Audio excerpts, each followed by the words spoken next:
My guest today visited every single country in the world by the time he turned 35 years old. The number is 193. I think the last country he visited was Norway. And on top of that, businessman, author, wrote a book called The $100 Startup. He wrote many books. One of them sold 700,000 copies.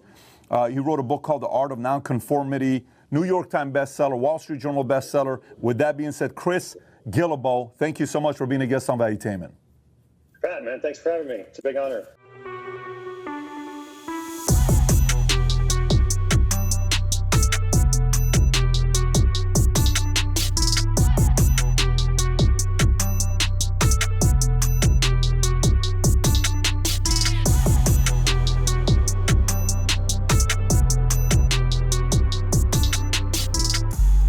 I've been to 40 or 50 countries, and I feel like I've been all around, but 193.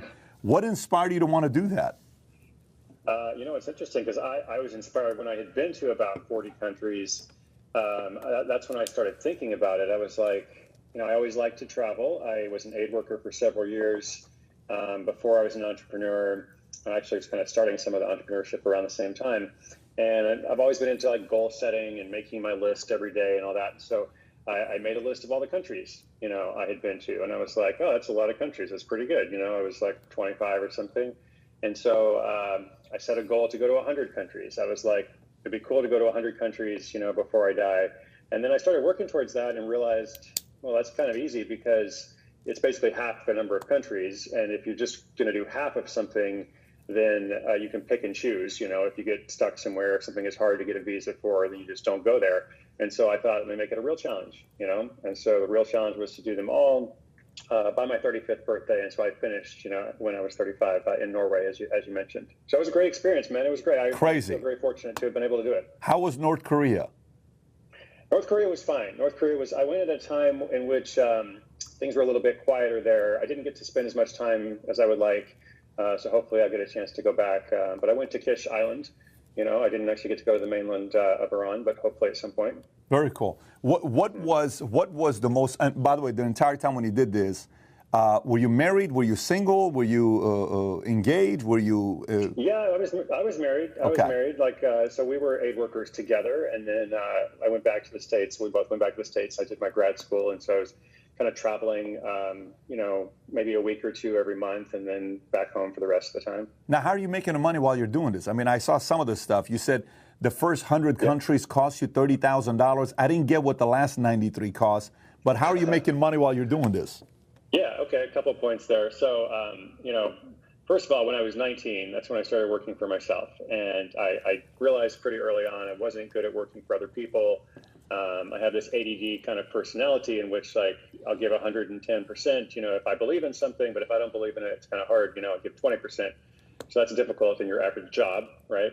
So I started by selling things on eBay. This goes back 23 years, when all that stuff was new, online auctions, e-commerce.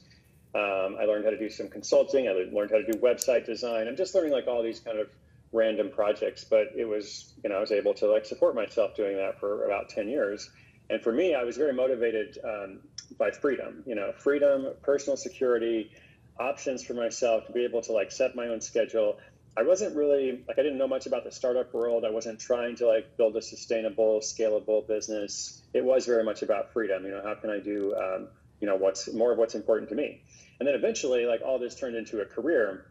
I started writing about the journey to every country, and then started writing books and, interviewing other entrepreneurs and such. But that really was secondary. At first it was just this is a cool thing. This is a quest. I like the challenge. There's nothing public about it. And so then it turned into that more public-facing kind of thing. What was the dollar amount on the last 93? Do you remember? Yeah, that's a good question. So I don't actually know the dollar amount for the second. Definitely would be more than 30,000, I would say, because things get more complex. As you kind of I used to, when I was starting out, I could travel around the world, or go to one region and get 5 countries. That was great. But then, for those last countries, I'm flying all the way to Azerbaijan or, back or whatever. So it was definitely more. But at that point, I have this career that's kind of sustaining it. And I was also on the tail end of it. So I'm willing to put some more in. But it wasn't an extravagant amount. People imagine it's millions of dollars. It definitely is not that, And the whole thing about the 30,000, I was $30,000 bucks, to go to 100 countries, like the value there is just tremendous. It's tremendous. The life experiences that I'm going to have compared to like buying a car or whatever. Well, now cars cost more than $30,000, but back then, that was like a nice car, and I'm like, I don't need a car when I can have the world, basically. So for me, it was 100% worth it. What place was you left and you said, I was not expecting this place to be this amazing?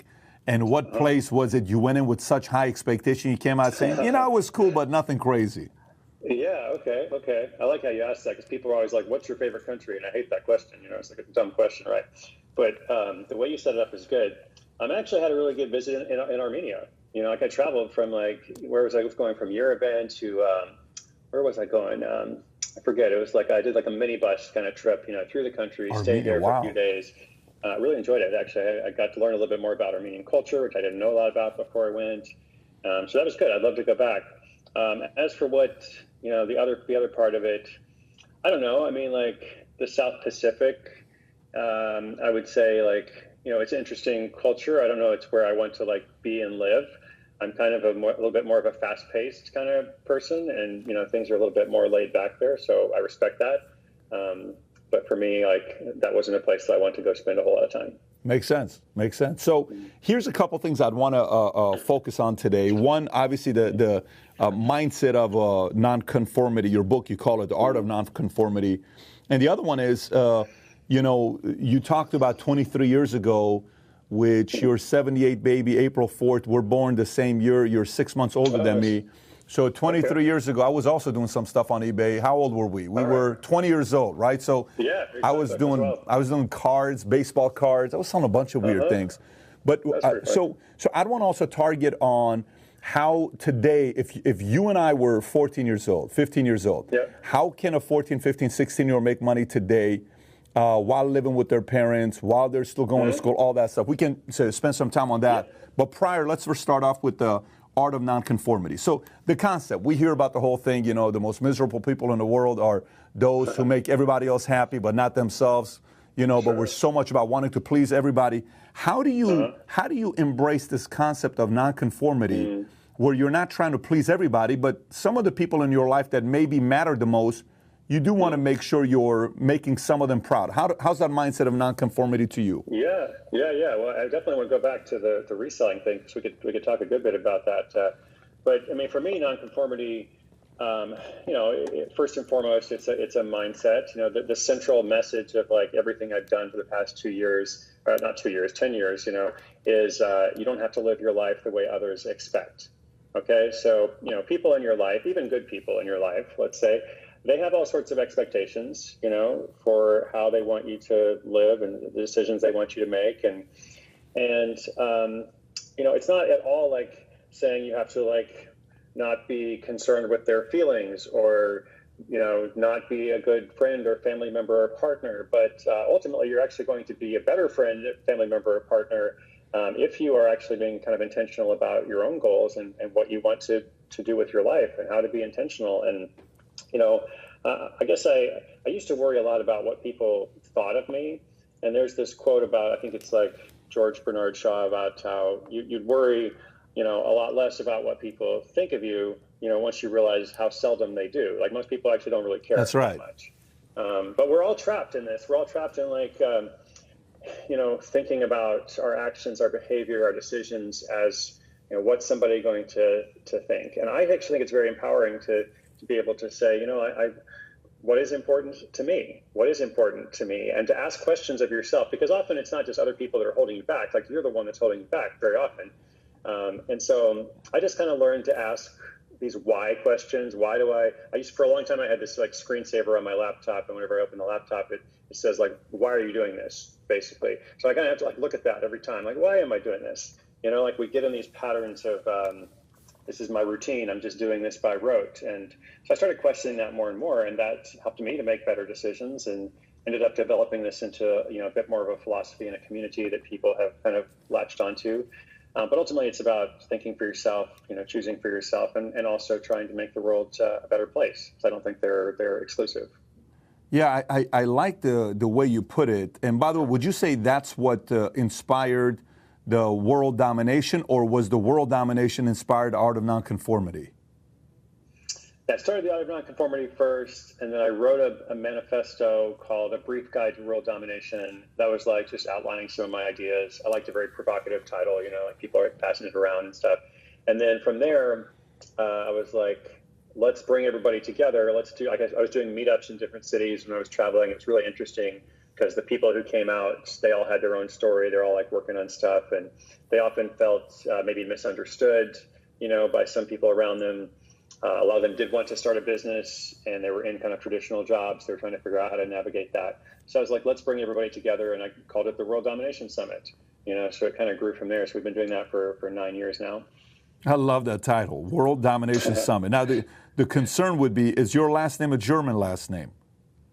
It is not. Okay, I mean, that's just the one. The thing is, like, you know, you choose something like 9 years ago, and you kind of live with it for a long time. Like, maybe I wouldn't call it that necessarily now, you know, for a variety of reasons, but you know, that's okay. It is what it is. I love it. I just have to tell you, I love the freaking title, and I don't know the number, but I saw somewhere around 10,000 people have come over the years, and you put some great events together, which is great.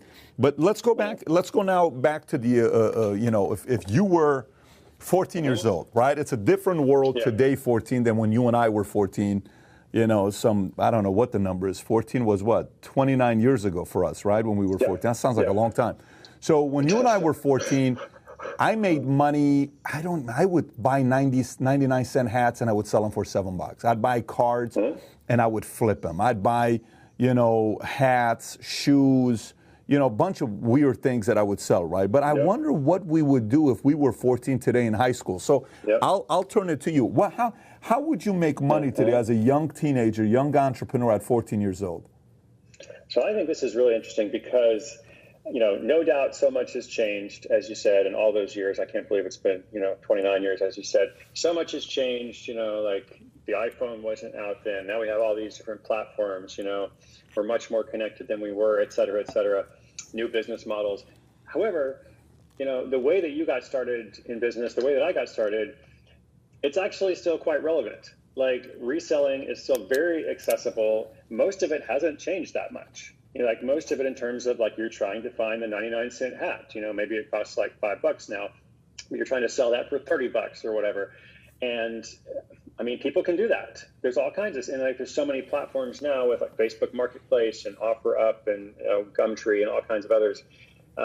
Without a lot of capital at all. I mean, $50. So even if you don't have any money, you can start with the stuff that you already have, like sell your own stuff, and then use that $50 to buy other stuff. You know, I mean, it's a process, and that may not be, you know, what you end up doing for your whole life. You know, like you're going to go on to other stuff. But by doing that, you're going to learn about marketing. You're going to learn about how to accept payments. You're going to learn about customer service. You're going to learn about copywriting. All these kind of skills that will help. So I think that's always a great first start. I mean, the second thing would be, okay, so once you have a little bit of experience, you know, now, you know, it doesn't really matter if you're 14. Anyone can have, you know, a website that's actually like doing some kind of e-commerce thing. Anybody can offer a service, you know, online. Nobody cares if you're 14. Like, it's not really relevant. It's like, what is the product? What is the service? You know, so there I feel like, you know, we could look at all sorts of different things, but it depends on what your goal is. If you're trying to just make some money and get into it really quickly, make more money than you would, you know, working, you know, at a restaurant or something, then you can do that today, I think. How were you making money at 14? Were you the guy that was always making money? Were you the young hustler, or were you the guy with the good grades?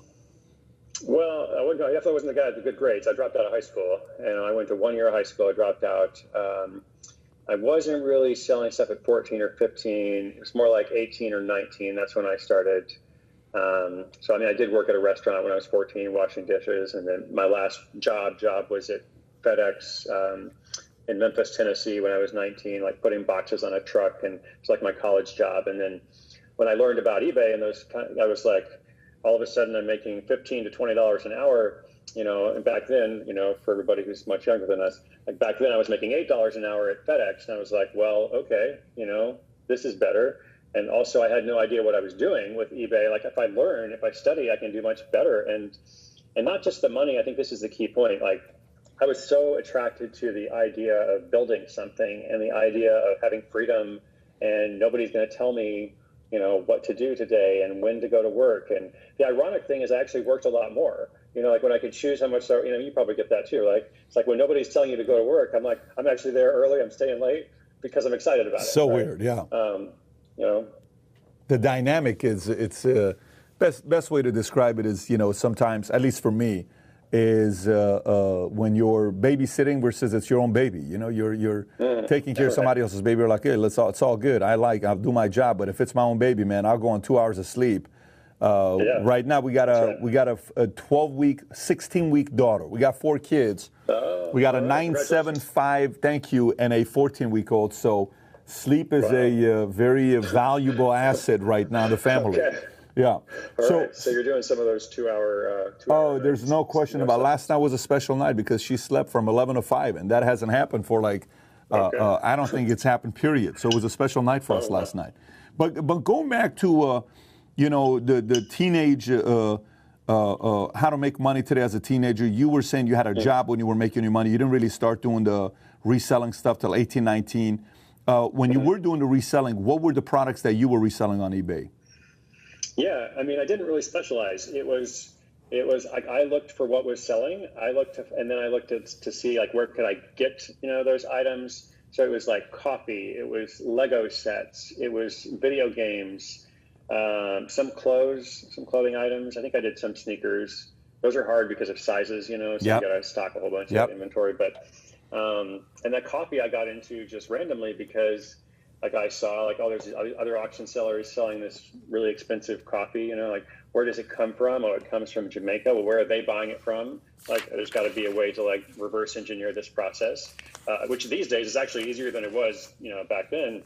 But even then it wasn't that hard to figure out. You could place an order. You could order from somebody and then see what shows up. And then okay, I'm going to call that manufacturer or that wholesaler. And, you can also see what's selling and see is this selling consistently? Is this selling at a price that I can profit from? So I did everything from, those items I mentioned. I did cigars for a while. I did cigars. Wow. Headphones, anything, I wasn't trying to have a specialty. For me, it was what's selling? How can I acquire the inventory? And again, it's just me. It's not like I'm building some warehouse or something, but I was thrilled. I was absolutely thrilled, because here I am 19, 20 and, not making a huge amount of money, but I was making more money than I ever was, certainly doing anything else. So I thought it was really cool. The concept of $100 startup, reinvent the way you make a living, do what you love, and create a new future. It's not a new book. It's a 9-year book, but it's done very well. And I remember when the book came out. It was a talk of town. Everybody was talking about this book when it first came out. Not saying they're not. It's got 4,300 reviews, so it's a book that's done very, very well. But what is the premise behind the $100 startup to the audience that doesn't know? The premise is, there's a whole model of entrepreneurship that you're probably familiar with from watching Shark Tank or Silicon Valley or anything like that. That's great. There's also a whole other model of entrepreneurship that is based on no debt, bootstrapping yourself, not looking for investors, focused on a passion that you have, a skill that you have, and trying to, build a business for yourself, right? So that business may or may not scale. It may or may not become a $100 million company. But you can certainly build it to a 6-figure business, sometimes multiple 6-figure, sometimes 7-figure, so you can do more of what's important to you. And that model at the time was really not being talked about much. And I think that's probably why the book did well. I went on this tour for my first book, Art of Non-Conformity. I went to all 50 states. I went to every province in Canada. I was talking with my readers. I'm hearing all these stories about people that nobody knew about, and they weren't famous, This is before social media was really big, and they were making a good living doing something that, they never thought of themselves as entrepreneurs. I was actually very careful about the word entrepreneur. I didn't use it very much in that book because a lot of people find it, hard to relate to. They think entrepreneur is what I've seen on those TV shows or whatever. And so that whole model is you can do something right now with the skills you have. What you need to learn is how to adapt those skills into the new economy, because you already have a lot that you know. What you need to do is translate, or transfer those skills. Yeah. So would you consider yourself today an entrepreneur or solopreneur? Yeah, that's a good question. I don't really make too much of a distinction. I'm probably much more of a solopreneur still. I mean, I have a team, but it's a small team. I'm not a great manager. Like, I don't want to have a lot of employees, so I purposely, keep things pretty small or pretty lean at least. But I'm also starting different projects and such. So I don't know. I guess I'm an entrepreneur, I suppose. Yeah, like your dad and you and my dad, you guys are born 7 days. He's an April 10th baby, okay? Oh, nice. And my dad, let me tell you, I've not met an April person I didn't get along with. But April guys, from my experience, lots of trust, lots of independence, lots of, I'm going to figure this out, lots of, you can't tell them you can't do something because that's the kiss of death. God forbid you tell an April baby you can't do something. They're going to spend their entire life trying to prove to you that they can do something. So the wiring is a different wiring. Do you think like, when I interview certain people and I'm trying to get somebody in a position, this has been my experience.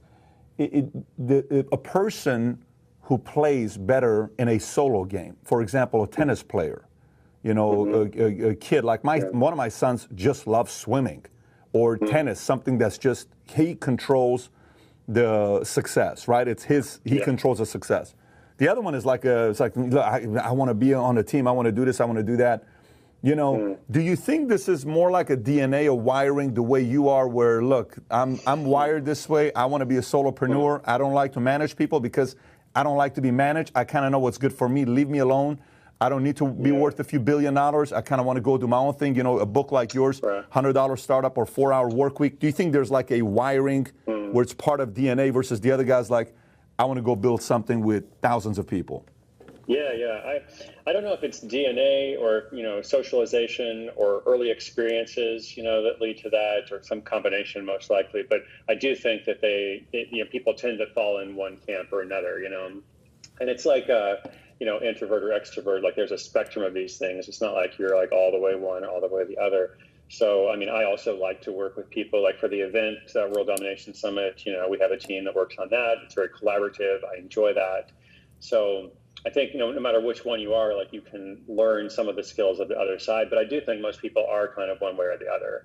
And I think if you figure that out, that's going to help you, and to play to your strengths and figure, okay, what is the way that I'm going to change the world, that's somewhat unique.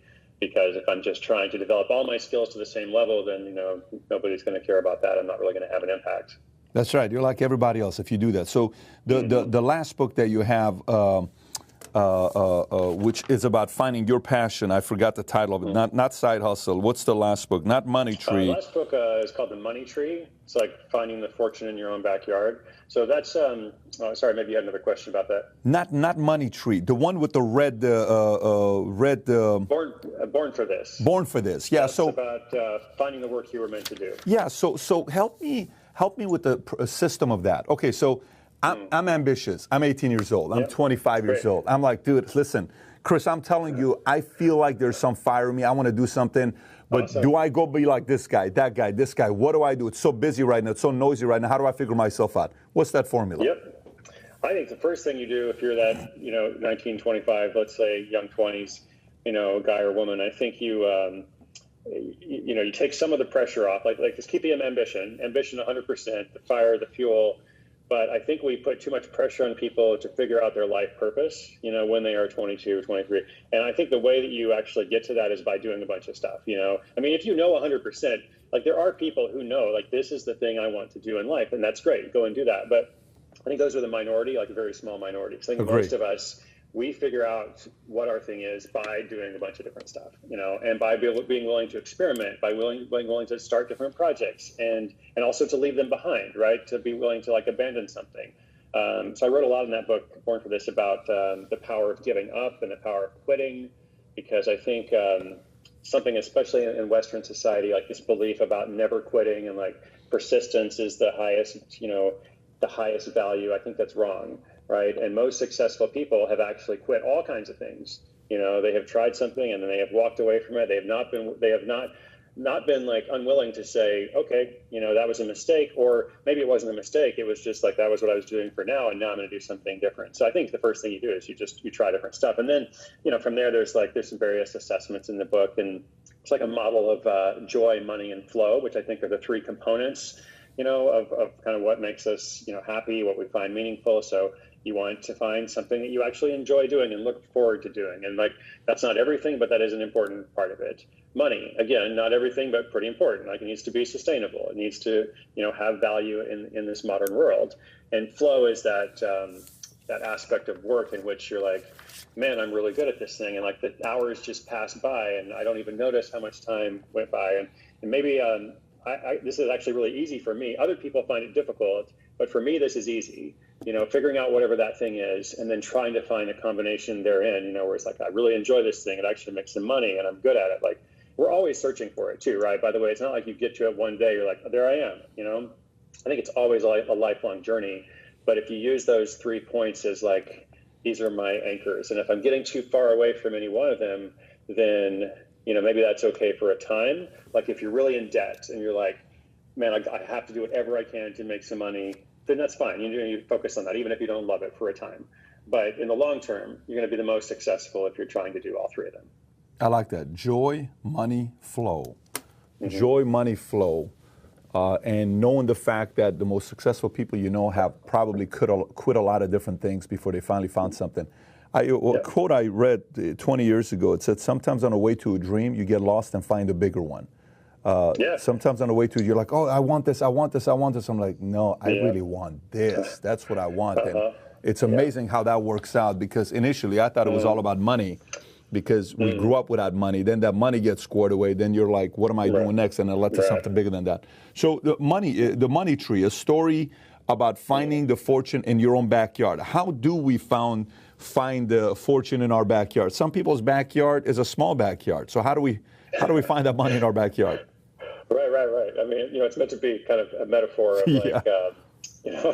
something that, the skill that I have, or the passion that I have, or maybe it's a hobby. And I think nobody would pay money for this thing, But I had a story on the podcast of a young guy doing Fortnite coaching, basically, and making a lot of money. He's making like $7,000 a month, coaching people in Fortnite, and so in your own backyard, it's like you make a list of your skills, of your passions, and you try to figure out what's the alignment between these things and, what people are paying for, what's the convergence point. So I kind of go into that. But that book is basically the story version of $100 Startup. So $100 Startup is very instructional. It's a nonfiction book.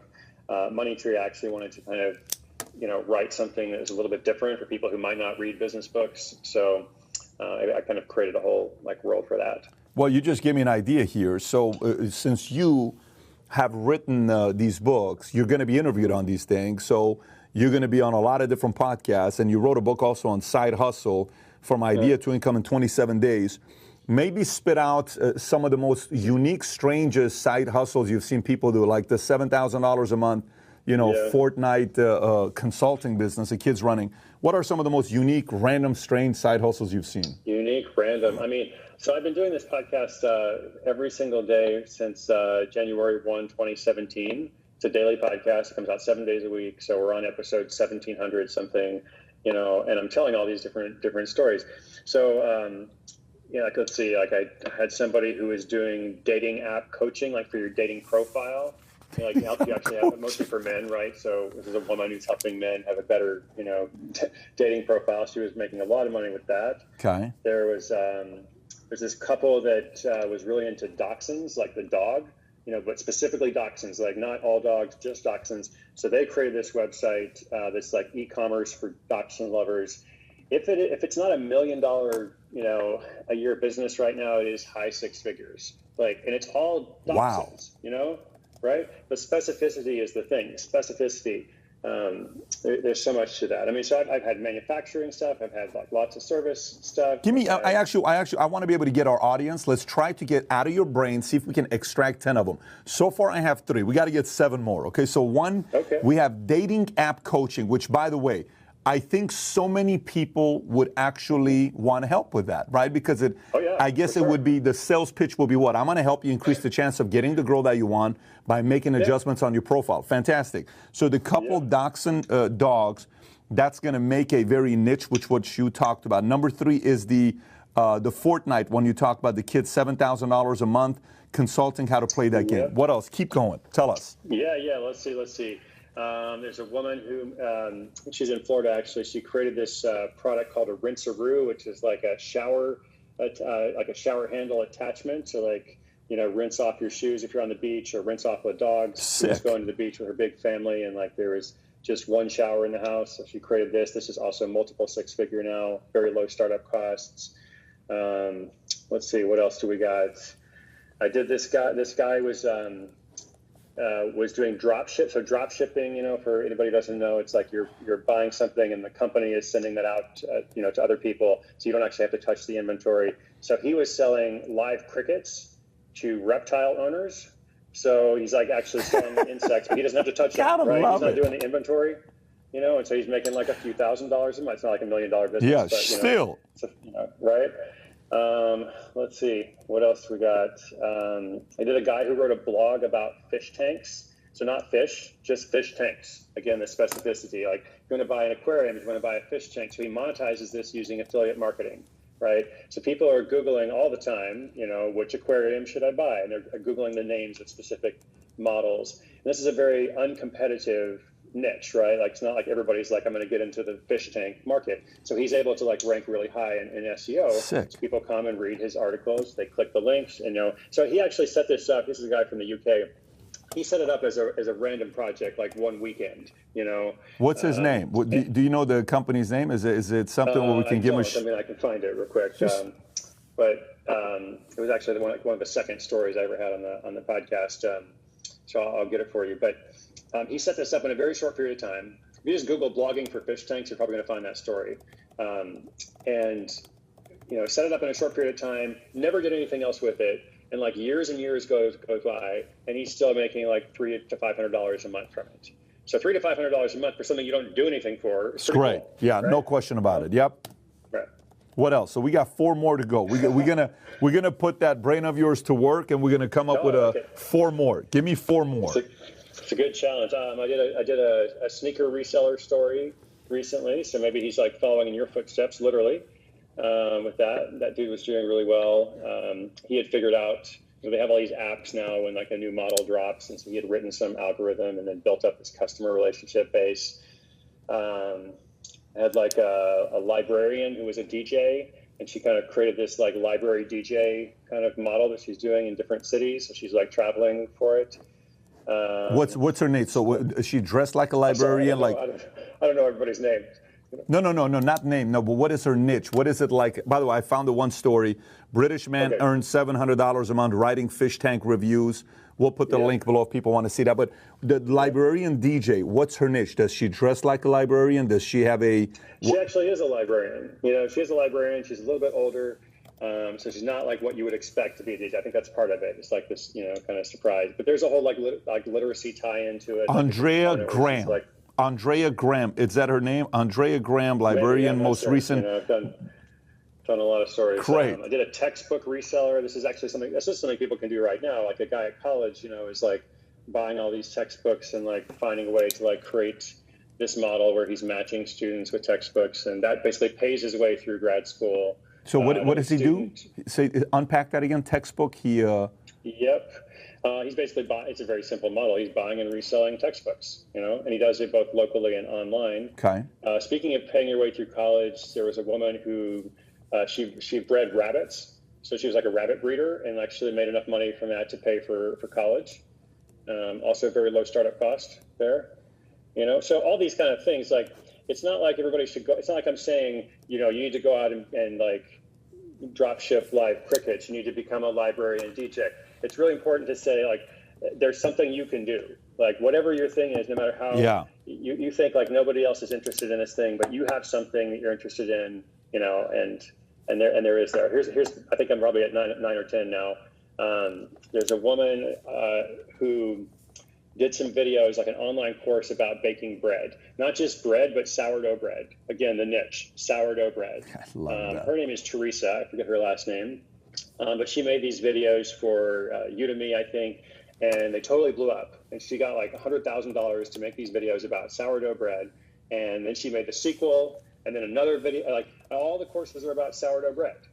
So the first one was filmed with her iPhone in her kitchen and bad lighting and no audio quality, like all that kind of stuff, because it doesn't matter. It's like the knowledge. It's the knowledge. And then she gets better and improves things along the way. So if she can make all this money with sourdough bread, I know there's something for everybody. Yeah, Teresa Greenway. What a great story, That's right. Bread baker. So just so you know, you're an overachiever because we came up with 11. Okay. Okay. All right. Man, I felt the pressure there, but that's good. I like the challenge. So let me read.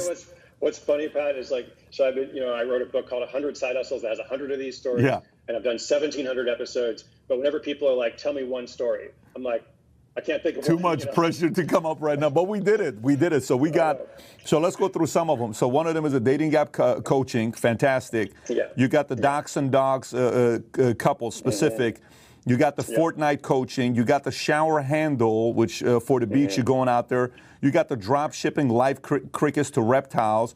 You got the blog fish tank blogs. You got the sneaker reseller, great. Librarian DJ, textbook reseller, rabbit breeder, which, very interesting to, I'd love to give that business card to somebody. What do you do for a living? I breed rabbits, right? Very interesting. And then you got the online baking sourdough bread, Teresa Greenway. So the reason why I wanted to do this exercise, because, I think sometimes, I'm consulting a pizza company today, okay? It was a pizza company, and it was a health, old folks' homes company. It's what they do. So you got two different businesses. They're both on this call together for about 90 minutes, and they're having a hard time. We read the book Contagious together, which is to come up with the next way to trigger a story, all this stuff. I said, I got to tell you, my wife and I, we put our kids through a swim course in LA simply because one video went viral. And this school that we put the kids through is called ISR. I'm trying to get the name for you just to share it with you. It's called ISR. Anyway, it's Infant Swim Rescue. And I don't know if you remember when this video went viral. It got a few 100 million views on Facebook. They dropped the kid in the pool, and the kid flips on its own, right? I don't know if you've seen this video or not. So they grew a few thousand% in a year. They couldn't even certify people quickly enough because of how swamped they were, because parents looked at it and they said, I got to put my kids through that school. Every single one of our kids have gone through that, right? So the idea is like with pizza. When you think about pizza, you think about happiness. Everything you ever did in your life that you were happy with, football, you eat pizza. Movie with friends, pizza. Hanging out with your peers, pizza. So pizza is such a product linked to happiness that you got to remind the audience what we feel like when we're having pizza to get those two together. But what you're doing is the audience now sits there and says, maybe I'm not a good dating app coach, but maybe instead of crickets, maybe I can sell something else. There's so many ways to make money today in America. Do you think it's easier to make money today as a 14-year-old than when you and I were 14? I think something around the time when you and I were 14, that's when it changed. I think maybe 10 years before that, it was definitely harder. So now it might be easier, than a couple of decades ago, but I think we were definitely in the time in which so many platforms, so many networks, everybody's familiar with buying stuff online. I think, when we were starting, there was still a lot of resistance to that. Is it going to be safe to use my credit card on, online? Before my grandma passed away, she had a PayPal account, and that's why I knew, okay, we're in the new, the new world.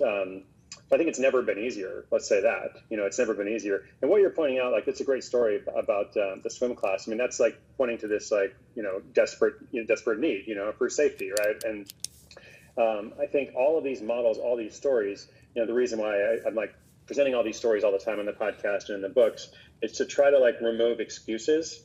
It's to try to remove obstacles and say, well, look at this person. They weren't an entrepreneur, quote unquote. They didn't go to Harvard Business School. They didn't have all these advantages. The sourdough bread woman, she was actually pretty poor at the time and living on benefits and like a difficult situation and all that. So if you don't relate to me, if you don't relate to, you know, one person here, maybe there's somebody there that you can relate to. And all the different, you know, stories that we went through, like they're different models, you know, so like e-commerce, like the shower handle, that's just a practical need. Great, makes sense. If you got a beach house, you want one of those. Some of the other things are like community, the dachshunds, you know, like if you have a dachshund, you love your dog, you love that breed, you want to buy the dachshund t-shirt and the dachshund everything.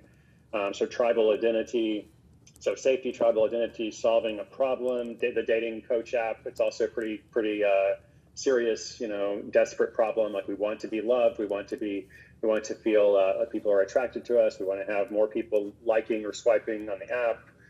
So I think as long as you're focused on needs, like focusing on needs, what people want, that's where you kind of find, you know, your next thing. You just spit out a bunch of different things. Were those points in your book, or did you just think of them right now, like tribal identity? You know, if I'm in the dachshund community, I relate to that.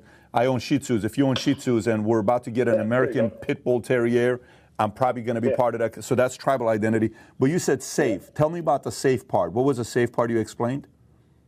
Well, safety. I mean, that's like our most, it's our baseline need. You know, if we don't feel safe, then, you know, nothing comes after that. So, I mean, fire extinguishers, insurance, you know, smoke detectors, like all these things are sold basically to appeal to that primary need.